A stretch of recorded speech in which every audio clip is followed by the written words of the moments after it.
Olá! No vídeo passado, a gente começou a estudar as grandezas químicas e a gente viu que grandezas é tudo aquilo que você pode medir. Esse tópico é importante porque, dentro de um laboratório, um químico precisa medir as substâncias para conseguir manipulá-las. Daí a gente começou aprendendo como medir a massa de átomos, que a gente chamou de massa atômica. Depois vimos como é que mede a massa de moléculas, que a gente chamou de massa molecular.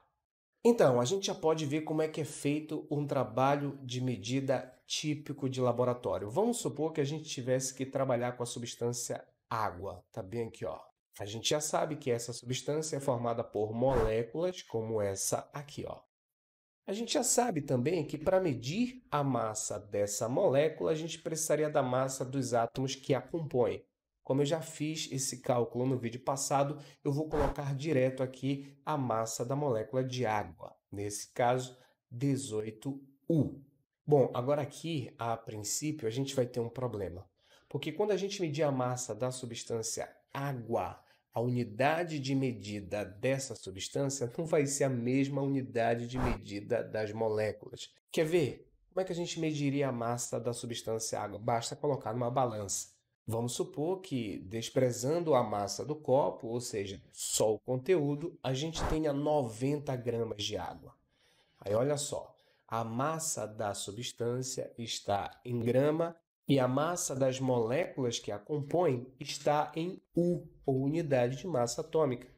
Isso não pode acontecer dentro da química porque a gente vai ter problemas de cálculos matemáticos. E aí, qual é a solução? Você precisa igualar as unidades.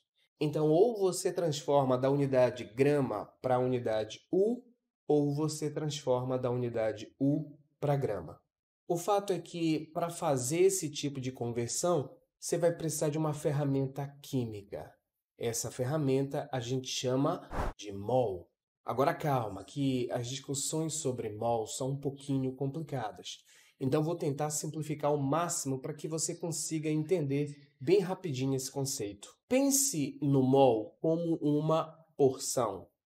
Como uma porção que você vai e pede num restaurante, uma porção de feijão, uma porção de arroz, de batata, uma porção. Essa porção que a gente chama de mol tem uma quantidade definida. Por isso, o mol também é chamado de quantidade de matéria. Tá, mas quanto é essa quantidade? Ela é equivalente a 602 sextilhões de unidades. Ou, para ficar mais prático, 6,02 vezes 10 a 23.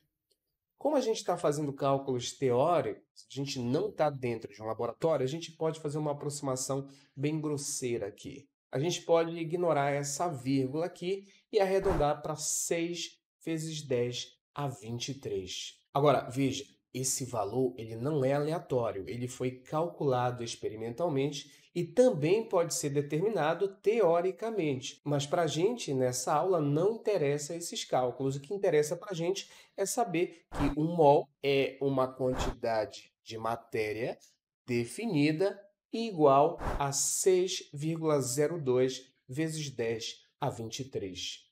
E assim, o que isso significa? Que se eu estivesse dentro de um laboratório e tivesse uma etiqueta num recipiente com água escrito 1 mol de água, significa dizer que dentro desse recipiente a gente tem 6 vezes 10 a 23 moléculas de água. Viram? É uma quantidade definida. Vamos supor que eu tenho outro recipiente com essa etiqueta bem aqui, ó. É uma porção, 1 mol de átomos de hidrogênio. O que isso significa? Que dentro daquela porção a gente tem 6 vezes 10 a 23 átomos de hidrogênio.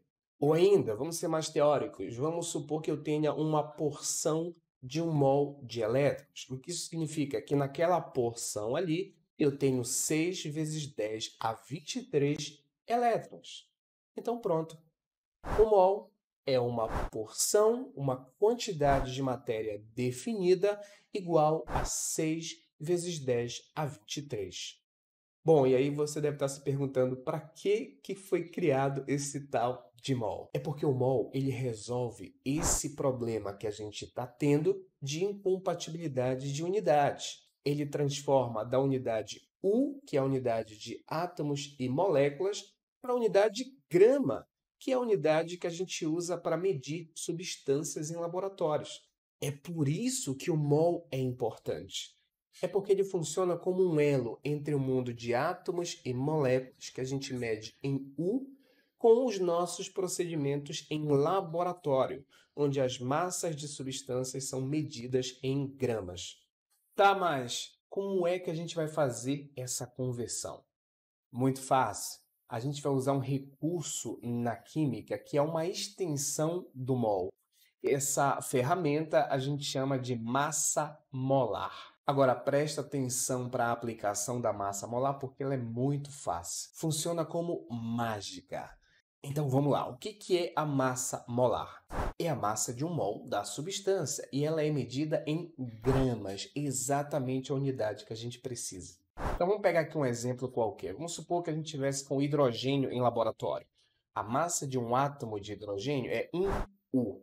Se eu usar um mol dessa substância, a massa desse mol, olha só, é 1 grama. Ou seja, o mol permite que eu consiga a massa de uma porção já numa unidade conveniente, que é o grama. Olha que legal. E eu não tive trabalho matemático nenhum. Eu só fiz trocar de U para grama. Agora calma, que o entendimento mudou também. 1U é a massa de um único átomo de hidrogênio. 1 grama é a massa de 1 mol de átomos de hidrogênio. Ora, se em 1 grama eu tenho 1 mol, eu tenho justamente a massa molar. A massa molar indica justamente quanto é a massa da substância para cada mol. Nesse caso, 1 grama por mol. Tá, agora vamos destrinchar esse raciocínio para a gente conseguir as relações matemáticas que a gente precisa. O que essa massa molar está dizendo? Que cada 1 grama do hidrogênio é a massa de 1 mol desse átomo. E o mol é uma porção que tem uma quantidade definida, a gente sabe, essa quantidade é 6 vezes 10 a 23. Então tá aí, olha, eu consigo uma relação matemática que vai ser muito útil lá na frente para a gente resolver problemas de medições em cálculo químico. Mas o importante aqui é a conversão. Eu transformei um U para 1 grama usando o mol como ferramenta. Ficou confuso? Tudo bem, vamos para um próximo exemplo. Eu vou tentar ser o mais objetivo possível. Vamos supor que eu tivesse que trabalhar com água no laboratório. A massa de uma molécula de água está aqui, ó, é 18U, mas U não interessa para a gente. O que a gente vai fazer? A gente pega o mol e converte da unidade U para a unidade grama. Olha aqui, ó. Agora perceba que eu não mudei só a unidade, eu mudei o significado também. 18U é a massa de uma única molécula de água. 18 gramas é a massa de 1 mol de moléculas de água, ou seja, é a massa molar da água, que eu posso representar dessa forma aqui, ó. Agora vamos abrir esse significado. O que quer dizer a massa molar da água, 18 gramas por mol? Quer dizer que cada 18 gramas da substância é uma porção de 1 mol. E 1 mol é uma quantidade definida de 6 vezes 10 a 23. Olha que legal! Isso aqui quer dizer que se você tivesse num copo com água 18 gramas de água, você teria precisamente 1 mol da substância ou 6 vezes 10 a 23 moléculas de água. Não pegou a conversão ainda? Vamos para mais um exemplo. Vamos supor que eu estivesse em laboratório trabalhando com gás carbônico. A massa de uma molécula de CO2 está aqui, é 44U. Mas U não importa para mim, eu preciso transformar para grama. Como é que eu vou fazer isso? Usando o mol. E não esqueça, a massa de 1 mol é a mesma massa em U, só que no lugar do U a gente coloca gramas. Então está aqui a massa molar do gás carbônico. Agora vamos para o entendimento dessa massa. Eu estou dizendo que 44 gramas do gás carbônico é a massa de um pacote de 1 mol, que em quantidade quer dizer 6 vezes 10 a 23. Pronto, a relação matemática necessária para trabalhar matematicamente essas medições está feita.